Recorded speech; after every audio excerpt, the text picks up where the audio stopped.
Welcome to Design Your Life in Business, the podcast for leaders by Bright Mind Consulting Group. We give you the necessary tools to help you become the architect of not just your business, but your life too. I'm your host, Jevon Wooden. Hey, Mike, it's great to have you on the Design Your Life in Business podcast.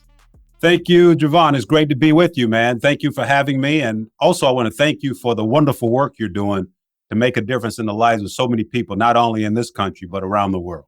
I really appreciate that coming from you, and the listeners will understand why as we get into this conversation. We are sitting with a legend who has accomplished a lot in his career. So we're going to get right into it, Mike. You can introduce yourself better than I can. So who is Mike Kelly? Well, Mike Kelly is a guy who lives on mission, and my personal mission statement is to use my God-given leadership, analytical, financial skills to help my family and others grow to become all they're designed to be while continuing to grow myself. So my whole life journey really is about personal growth, but also really serving people and helping other people grow. I am a guy who's from Cheraw, South Carolina, which is the home of Dizzy Gillespie. That's what it's known for, a very small town in South Carolina. Currently live in Cincinnati, Ohio with my wife. Have a couple sons in the South, one in Georgia, one in South Carolina. I currently work as certified financial advisor. I have a financial planning firm, Kelly Financial Planning, where I do hourly fee-only financial planning and advice. I don't sell any products. I don't receive commissions from brokerage houses or mutual fund companies. I charge clients an hourly or project-based rate for the services I provide. My goal here is to bring financial advice, competent financial advice to people from all walks of life, not just the wealthy. I'm also a certified executive coach where I have a executive coaching firm that my wife and I run together. We do executive coaching, we do consulting, we also do a lot of leadership development training, and we do that all across the country. A lot of it is virtual, and we do some face-to-face as well. But the goal there is to help people determine what matters most to them and then to develop a plan to achieve it. And from a leadership standpoint, it is to help leaders realize where the gaps are and to find a way to change. So that's what we do there. My background, though, prior to doing this, I have worked for complex organizations such as Michelin and Macy's. I had senior leadership roles with those organizations in the state, and I've done a little bit of work internationally as well. And I do a lot in the community, Jevon. That's what it's all about, giving back, man. As we're blessed, we have the privilege of being able to serve people in a deep and meaningful way. And that's another thing that's very important to me. Absolutely. And that's why I wanted to have you on, Mike. You've done a lot, diverse background and skill set as a leader. And, community is very important to me as well. That is what I spend most of my time when I'm not doing things like this, giving in a multitude of ways. I think that's really what being a true leader is. Giving back as you learn, as you elevate, you look to elevate others and share your knowledge, because we all know that knowledge isn't power. And you are the embodiment of that, Mike. So thank you for sharing that background. Man, I'm sure the listeners are like, wow, let's get into some of this stuff. So you have a book called Leader Fluence. You talked about being an executive coach and doing some leadership training. Tell us a little bit more about that Leader Fluence. The subtitle was Secrets of Leadership Essentials to Effectively Leading Yourself and Positively Influencing Others. How did you come up with that word, and what does it mean, Mike? Well, Leader Fluence is a book that really is a catalog of a lot of things I've learned because of some of my failures, actually. And I am very transparent in the book about that. Leader Fluence, to me, really what it covers is how do we take more of a strategic approach to life? And by that, I mean, oftentimes we show up, we do whatever we do, high school, college, whatever we end up doing, trade school, we get an education, then we jump into a job. And the goal is to be successful. One of the challenges we face in our world is that we don't really define what success is. I did not. So success, in my opinion, the first thing we got to do is define what success means. Oftentimes in our world, it's based on the 5 Ps I've heard described as pleasure, prosperity, power, prestige, position. Well, I have seen, and you probably have as well, Jevon, and many in the audience have as well, seen people who had all those things, but they were miserable. They weren't successful. So I'm under the impression that we have to really get clear on what we were led to believe, which is in the book as well, the social and cultural conditioning that occurs, good and bad. And we have to question some of those things and determine what matters most to us. And really the book is about taking more of a strategic approach to life, getting clear on what my purpose is. God created me for a purpose. What is that? Getting a vision of what that looks like. At the end of my life, I'm looking back, I'm 100 years old. And I'm hearing now that It's going to start to stretch out 110, 115. We're living longer. Well, whatever the age is, I'm looking back over my life. What do I want to see at that point? Get that picture in our mind, get a clear vision, and then start painting that picture today by living on mission. And I find that very few of us have a mission statement. Most of us are operating based on someone else's mission. So once we create a mission statement, then we set goals in those very important areas of life. And there are many ways to describe that when it comes to wheels of life, but I'll use one that's relatively simple. The 7 F's: faith, family, fitness, finances, fun, firm, which is your job or your business, and friends. So you get those, you determine what those are, and you determine, okay, how am I doing in each one of these areas right now? If I had to rate myself from 1 to 10, 1 being I'm not doing so good, 10, I'm doing great. So you rate yourself in each one of those areas. Identify gaps, you want to do something about that, and that's goal setting. But the other thing you want to do, and I talk about this in the book, is which one matters most to you and which one matters least. And then take a look in your calendar and determine whether or not that's reflected in your calendar. Most time it's not. And then start to change where you need to change. And that means setting goals. And we can talk about the goal setting process. I do a little different than most, and I talk about that in the book. But then moving forward towards that, taking action, because goals are nothing. And you know this very well, because I've seen it in some of your things that you're sharing. Goals are nothing without action. So we want to move towards those goals. And then as we are moving along the way, we want people to hold us accountable and we want to measure our progress, but we want to celebrate success at the end. And I share all that with you to say that the book was written because I hit a wall. I wasn't doing any of those things. I was at Michelin. I was a quote unquote high powered leader. And I literally almost worked myself to death. Gained 30 pounds, wasn't sleeping well, having headaches. I wasn't a very good boss, but people were telling me that I was, because the higher you go, the more people tell you what they think you want to hear rather than what you really need to hear. So I wasn't getting good feedback. I was serving in the community and I was working like 12 to 15 hours a day. But God got my attention and it allowed me, then I changed. And a lot of things I just shared, those are the things that I started to put into practice, and it changed my life. Absolutely. You hit on a ton of great points, Mike. And as leaders, we're a lot of people listening, a lot of the audience, they're high powered leaders as well. As high achievers, we set goals, but sometimes that's not the key goal. Sometimes those are just the shallow things that we think we want because we've seen others, like you said. And I love how you described the wheel of life, right? You did it different. So that makes it a little easier having the F's, right? Reminds you what you're supposed to hit. But I want to hear that goal setting process, because that was one of the questions I was going to ask you. What are some of the roadblocks you hit to allow you to become the person that we see today? Because we all know that the work behind the scenes is really how we get to where we are. And people forget that, right? They just see us being successful, smiling on camera, right? Doing interviews like this, but they don't really know what it took to get there. So please share, Mike, what was happening prior to you becoming the man you are today, and how did you transform?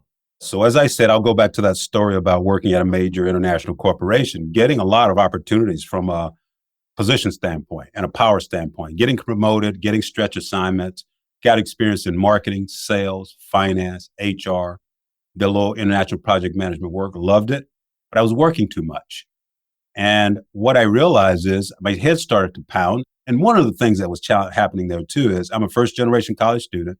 And as I came through corporate America, there were very few Black leaders and higher levels than I was. So, you're a Black man, although you get people mentoring you, white and others, having someone who looked like you can really be helpful. But I didn't have that. So I found myself striving, and there were people willing to help me. Instead of asking for help, I just kept it all within. Didn't have a strong network community of people I could be transparent with. So it was all about working, man, to provide for my family. And I was sitting at my desk one day, my head started to pound and I couldn't concentrate. And I thought, this has been going on for a little while. I need to go to the doctor. Went to the doctor, and the doctor gave me something to help me sleep and something to help with the headaches. None of that worked, Jevon. So I went on back, continued to work.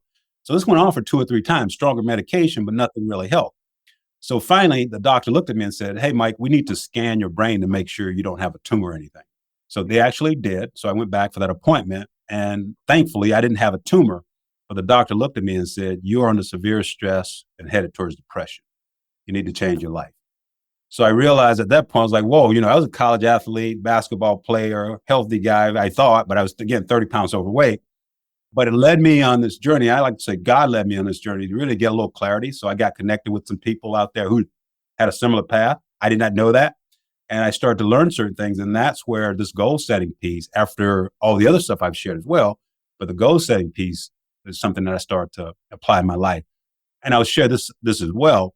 I was accomplishing things, but I was working too hard, right? Because I didn't have concrete goals. So I was just striving, like I was doing action, right?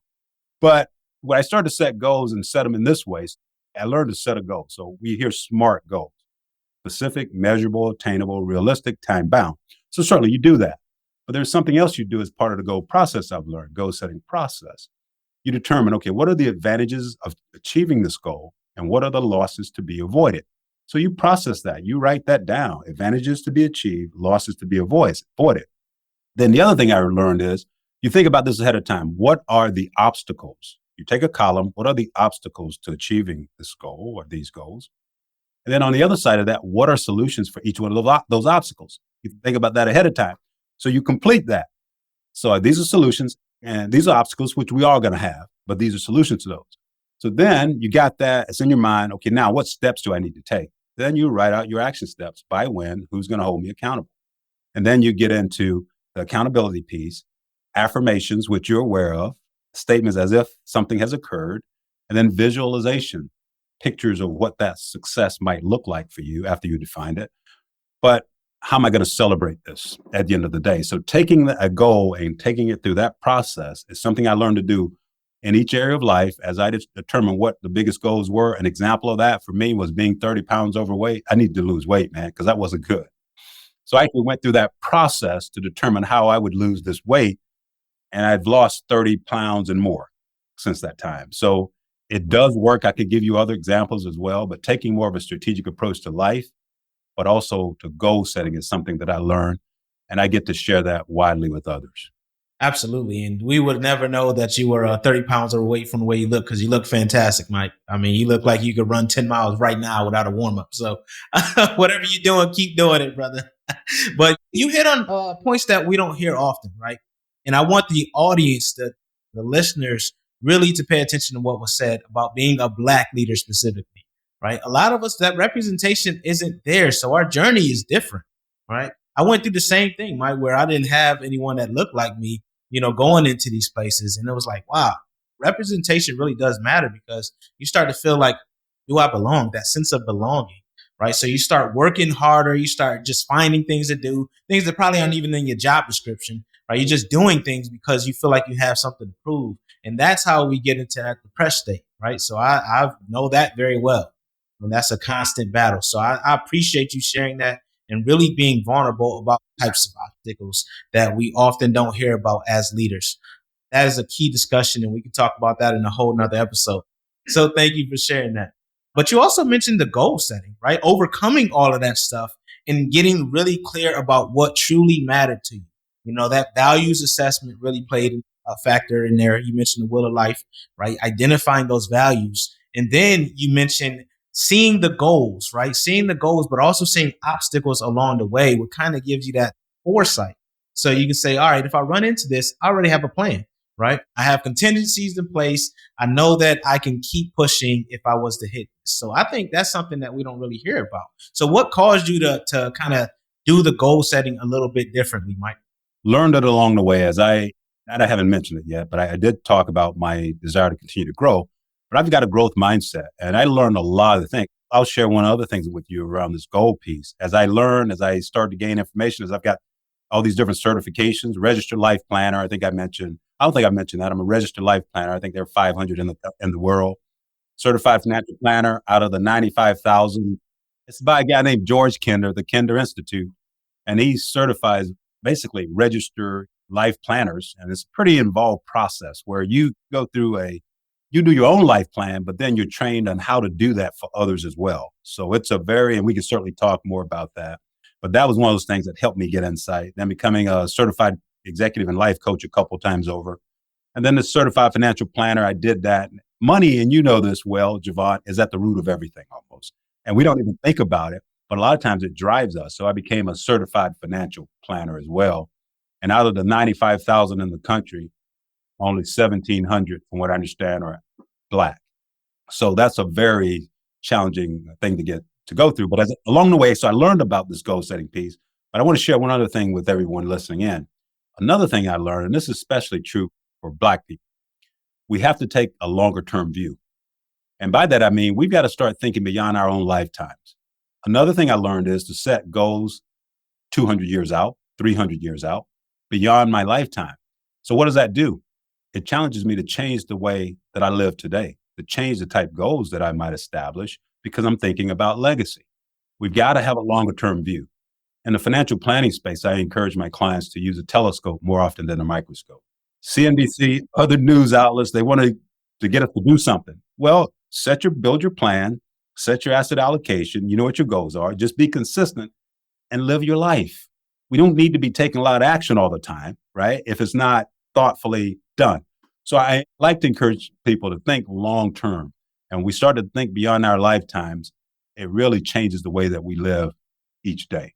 So that's another thing I've learned. But all these things I've learned from others and through certifications and books. I read a lot of books. Actually, during the year of COVID, I read 100 books.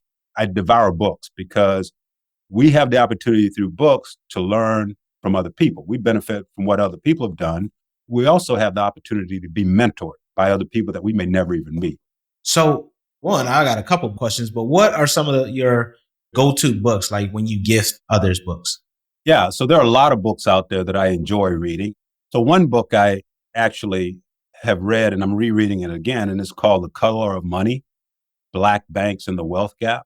It is a really interesting book when it gets into history. I mean, it really talks a lot about why we're in the situation we're in today in this country when it comes from to people of color and wealth. Another book that I really read every day is the Bible. I'm a person of faith, man. So I'm in the Bible, memorizing scripture. That's important because almost every book you read out there, especially when it comes to self-help, leadership, really it's just repeating a lot of the things that we can find in the Bible. So the Bible is a foundational book. Read a lot of history, African American history. One book I got hold to, and I read it probably 5 or 6 times. I just think it's an interesting book by a guy named Rabbi Daniel Lapin, Thou Shalt Prosper. Talks about Jews and how they actually go about living their lives and doing business.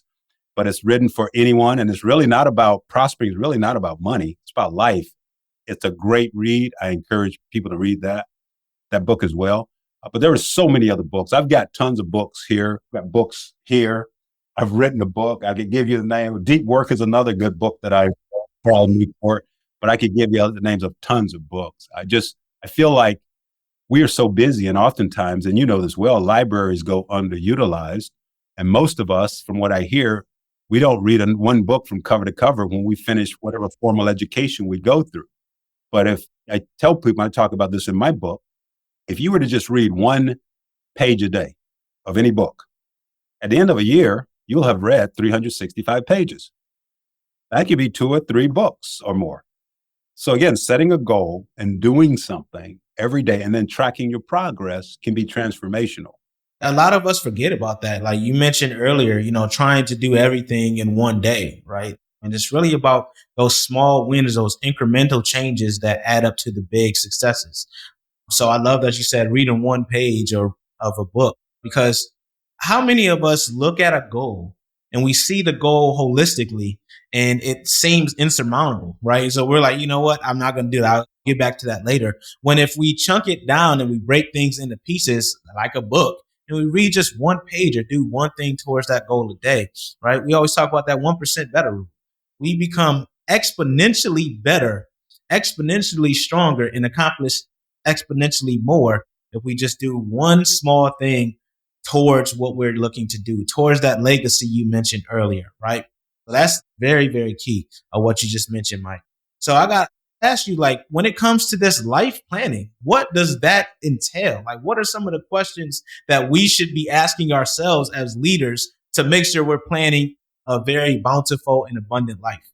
Yeah, life planning is something that every person needs to go through. And it's something that I'm incorporating into my financial planning practice, because without clear goals and without being clear on what matters most to us, money means nothing. So taking clients through this process allows them to get clarity. So just a high level overview of what's involved. You complete a series of questions, certainly on your own, or if you're a couple, as a couple. But I lead clients through a structured interview. And I'm asking them questions that lead to one specific question. It's called question 3. And this question is, if you went to your doctor, I'll share another question. Another question I ask is, if money was not an issue for you, you had all the money you would ever need, what would you do with your life? Would you change anything? If so, what would it be and how would you change it? So that's one of the questions. So you give people time to process that. Later on, I'll ask another question. And this is a series of questions that gets to question 3, which is, say you go to your doctor and your doctor tells you, Jevon, you've only got 24 hours left to live. What feeling comes across you as you confront your own very real mortality, which we all will? And, it may be sudden for many of us, but there are some of us who will get that type of message. More importantly, what are those things as you think about what you won't get to do, be, or see now that you're going to be gone in 24 hours? What are those things? These are very powerful questions, man. I love that because I'm thinking about it myself. Like, man, money was no object. What would I want, right? What would I be doing? And if I only had 24 hours to live, what truly matters? I might have to incorporate those in my sessions. It's a powerful question because we don't, in our society, we're very busy people, all of us. We're busy. So we don't often take the time to think and remind ourselves that, I think it was Carl Sandburg who says, time is the coin of your life. It's the only coin you have. Be careful lest other people spend it for you. Time is a gift, in my opinion. You can get more money. You can get a lot more money, but we can't get more time. So being intentional about the way we live can be transformative, in my opinion. And as life planners, we help people determine what matters most to them. Then we develop a plan to help them achieve that. And money, a financial plan, is often a part of that. But sadly, and this is especially true in our community, very few people have a financial plan. And even fewer still have a life plan. Now, we know that there's a purpose. God's got a plan for our lives, but he wants us to be active in this. And we can take the time to think some of these things through. And if we do, we will realize that we can accomplish much more than we can ever imagine, because really all of this is about focusing. Absolutely. So what are some things you just feel like, in your opinion, what do you feel like most, if not all, life plans should incorporate? Well, in my opinion, we get back to the 7 F's, right? I think that determining faith, family, fitness, finances, fun, firm, friends. So taking a look at that and prioritizing what matters most to me out of that 7. What are my top 2 or 3? Getting clear on what those are. And if I say my top one is my family, but I'm working 15, 16 hours a day, I'm not with my family, I'm not doing what I should be doing, what matters most to me, then I need to change. And change is not easy. We often need help changing. But I would say getting clear on what that is. If it's your faith, certainly you want to do that. If it's your health, and I think many of us, we neglect our health at the expense of everything else. So if it's my health and I realize, okay, I've got issues, I'm taking all these medicines, I'm doing all this stuff, I'm stressed, I need to do something about that so that I can live the life that I was designed to live while I'm here. Because certain things we can't control, but there are things we can. So it's really just getting clear, then taking action. What I find so often, and I saw this in corporate America, I see it as an executive coach. There are many people out there who are working full-time jobs, great jobs at all levels, but they want to be free, but they don't know how to get out. And I find that because of that, there are a lot of mental health issues, there's a lot of challenges, there are a lot of marital issues, because people are under severe stress, as I was, but they don't know what to do with that. So getting clear on what matters to most and then deciding, okay, I probably need to walk away from this job, even if I've got to go and do something I did many years ago, serve as a garbage man. I was a kid. I worked as a garbage man, helped the garbage man. I mean, I just need to be free, because if my family matters more to me than this, I've got to find a way, even if it means downsizing our lifestyle, to be able to spend time with them. Harder decision, but important one. So that's what this life planning process does. I give you so many more examples. I give you examples of meetings I've had with people, and when the lights went on, they're like, wait a minute, this is not what we want. And then we're able to, okay, this is what we know now. So how do we get where we want to be? And that's what we do. Yeah. And it's easy to get sidetracked, especially today. Like we're inundated with other people's definition of success, right? So I love when you stated earlier, like you need to define what success looks like to you so you can check in with you, say, am I off track? How am I doing? Right? What do I need to rectify? What do I need to correct in my 7 F's, right? Am I leveraging my time? And you mentioned the calendar, which many of us do not use how we need to be using it, right? That's one of the first things I look at with my clients. Like, how are you leveraging that calendar? You're saying that you want this, but the calendar shows nothing. You're not even using it. And if you are, it's probably someone else's priority that you're putting on that calendar, right? So I love that you said that. And stress is one of those things, man. It's like we say there's good stressors and there's bad stressors. I think it's really, you just have to be in alignment, right? When you're in alignment, it doesn't feel as bad. You don't feel as heavy when you're doing things that truly matter to you, like spending that time with your family or downsizing because family matters most to you, right? You don't feel as bad. So I think it's really key that many of us step back and the designers listening really say that, you know what?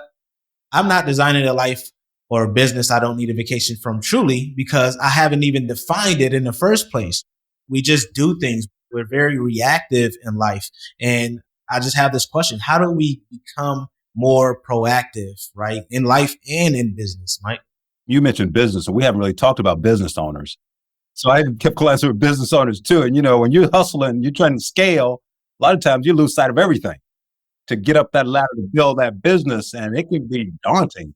It can be, everybody else you're around is doing the same thing. I get the opportunity to invest in a few startups, and you see that whole culture of just driving. And it's not bad. It's good to create businesses, good to build businesses. It's good to scale, especially if you use the wealth that hopefully you ultimately acquire to do good things.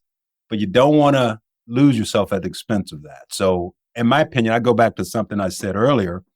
It all comes back to planning. And another thing that is great, you mentioned your clients and business owners having Jevon in their lives. You working with someone who can serve as a trusted advisor and a coach. Some of the greatest leaders out there understand the power of having a coach in their corner or a trusted advisor, someone who can see things they can't see because they're in the middle of it. I find that is a powerful piece. And with that trusted advisor, you want to build a plan. Okay, what is your vision for this business? Because oftentimes we're just doing something because other people are doing it or what we've seen on TV or on TikTok or wherever. But what is your vision for this business? What do you want it to accomplish? Now, what steps do we need to take to get you there without you losing your soul, your life, your health? And what we'll find is that we don't have to work as hard and we enjoy the journey more. That's the key. The tagline for our Right Path Enterprises consulting and coaching business is enjoy the journey. And, a lot of times too, we get stuck where we've been. Ella Fitzgerald, and we use this quote, I share it a lot. It's not where you've been, it's where you're going that counts. Where we've been has made us who we are, but we've got to have a clear vision of where we're going and what are the best steps to take and who's going to help us get there.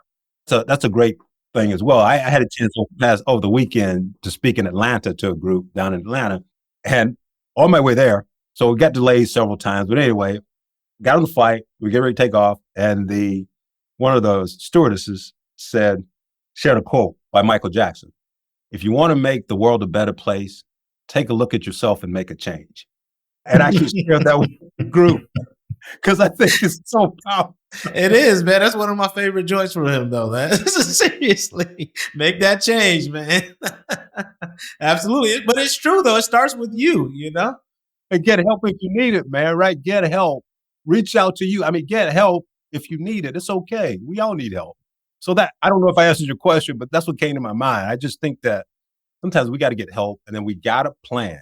And again, I'm going to go back to this, certainly life plan, but the financial plan is so important because money is at the root of almost everything, but we don't teach people about it. And that's why I became a certified financial planner because I started to see this more clearly. And many of us have that bad relationship with money, right? Even if we're making it well, we're getting rid of it subconsciously as fast as we getting it because we have that bad relationship. So I think that's another key is like changing your relationship with money, realizing that it is a vehicle. It is a tool, right? You need it. On the contrary, especially in our community, in the Black community, when people say money is the root of all evil. No, it's not. Money is the vehicle to get you that life you need and to be able to have that legacy that you've painted after you've done the exercise that Mike has shared with us. So I love this real conversation. And you mentioned something that we didn't use the word, but you mentioned the key, vulnerability, right? Realizing being able to say, hey, I need help. I don't know everything. I can't do everything. I need help in identifying where you need that help in. That's how you're going to elevate. And that's how you're going to stop trading time for money. that is how you're going to have the time to do what you want while making money so you can spend time doing what you want. So thank you for sharing that, Mike, man. And we're going to shift a little bit. We're going to go to the by design segment where I ask every guest the same three questions. You ready, Mike? I'm ready. All right. What has been the hardest part about designing a life and business you don't need a vacation from? The most difficult part is my desire to help people. I really have a genuine desire to help people. So oftentimes it's hard to say no.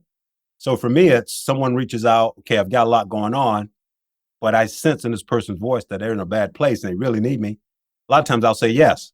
When I was in corporate America, I had an executive assistant, a couple of them actually, but one in particular who guarded me, like guarded my time, man. So they knew that was a weakness of mine. So what I got to do now is I got to recreate that in some way, get my wife to help me or like hire her assistant, man. Because I want to help people. You know, the time is a coin of life and family first, certainly family, but then the wider audience.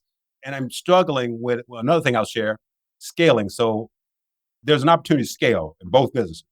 I'm not necessarily interested in that because I love my free time and I love being able to give back and serve in the community broadly.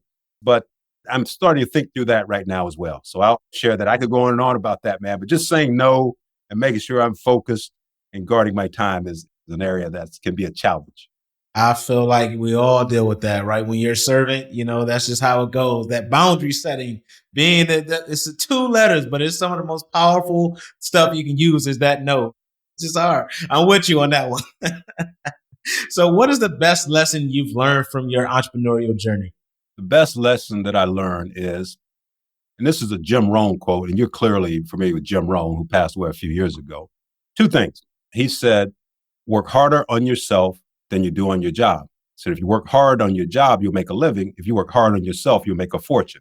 And fortune is not necessarily money. That could be joy and peace of mind. So that's one of the things that I've learned. But I've also learned as you're going about this thing, if you're not careful, you'll take on a definition of success that might not necessarily be your own. So for me, being clear on what my definition of success is, and for me, it's really becoming all I'm designed to be as I impact the world and for God in many respects, but defining what success is. Once I've done those things, it changes the whole game for me. I accomplish more. I'm not working as hard, but I'm having more fun, man. And for me, we got to have fun no matter what we're doing. If you're working a job and you're not enjoying it, figure out what you need to do differently to free yourself. If you are running a business and you just feel that's a drag, you're miserable every day, well, go get a job. I mean, do something different because we don't have much time here. And we got to make sure we're having a little joy as we're on this journey. Enjoy the journey. Absolutely, man. And I love that you said that. I always like to say, man, we got to tap into the good side of being a kid, right? That curiosity, that fun, being willing to step out and just have a good time, right? So that's key, man, for sure. So what are three tools or tips that you would recommend when scaling your business? You mentioned you're thinking about scaling yours as we speak. So the first tool would be to do a self-assessment. And that self-assessment would be, what do I want this business to be? What do I want? What's my vision? Where are we right now? And determine what is it going to take to get me to that, whatever that is. And it might be helpful to get a little help along the way. Hire Jevon to work with you and support you on this journey, because you need someone else in that corner when you're thinking about scaling, because you can't see everything. So you want to get someone to help you, someone to bounce things off of, someone to get maybe insights up from, to someone who can share great tools with you, even resources for funding or whatever. I mean, there are other things you might need. So you may want to even build a team, a financial advisor. You want to have a business advisor. You want to have a CPA. You want to have an attorney. You want to have a team of advisors around you as well. But as part of that, you need a nice plan, not only a business plan, but a life plan to help lead you along this way. Because if you do it that way, in my opinion, and there are other things you could do, but if you do it that way, the likelihood is greater that you will enjoy the journey. 100%. So that's a great segue into the next question, because people need life plan, they need business plans. So how can they connect with the man that can help them with both? Thank you for that question. They can reach out to me on all social media platforms. Well, I'm not a TikToker yet, but they can get me on the others.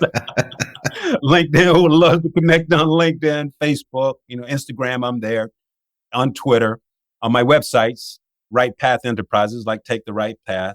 And my book can be ordered there. at the Leaderfluence tab or on Amazon. And they can also set up some time at Kelly Financial Planning. There's a calendaring tool there where you can schedule either virtual or a call. But I'm always open to connecting with people, because the thing that I've learned on this journey is I learn more from other people than they probably learn from me, because I've learned the power of asking questions and listening to people. And when you do that well, you actually end up learning quite a bit. And I'll share the last thing I want to share here too is everything we've talked about today is covered in my book. So take a look at Leaderfluence again and leave a review on Amazon if you find that you pick up a nugget that might be helpful to you. Well, I'll say, Mike, I got a lot of nuggets, and you're absolutely right. That's one of the reasons why I wanted to start the Design Life and Business podcast, because I learned from people like you who have done so much and who are so willing to share and be servants of a greater purpose. So thank you so much, Mike. Really appreciate your time, and I look forward to us connecting in the future, man. You have a great day. Thanks again for having me, Jevon. My pleasure. Design Your Life in Business, the podcast for leaders, is brought to you by Bright Mind Consulting Group. To find out more about Bright Mind Consulting Group and how you can become the best leader possible, visit brightmindconsultinggroup.com. Make sure you search for Design Your Life in Business on Apple Podcasts, Spotify, Google Podcasts, or anywhere else podcasts are found. Click subscribe so you don't miss any future episodes. On behalf of the team here at Bright Mind Consulting Group, we cannot thank you enough for listening.